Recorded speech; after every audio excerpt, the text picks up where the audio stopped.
Proses seleksi terhadap anggota Komisi Informasi Sumatera Selatan harus alami penundaan, hingga adanya anggota DPRD Sumatera Selatan yang baru dilantik akhir September.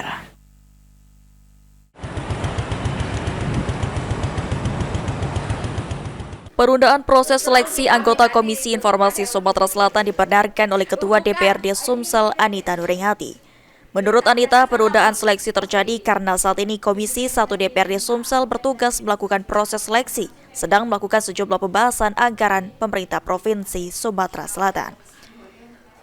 Sehingga untuk proses seleksi anggota Komisi Informasi Sumsel akan dilanjutkan oleh anggota DPRD Sumsel baru yang dilantik akhir September.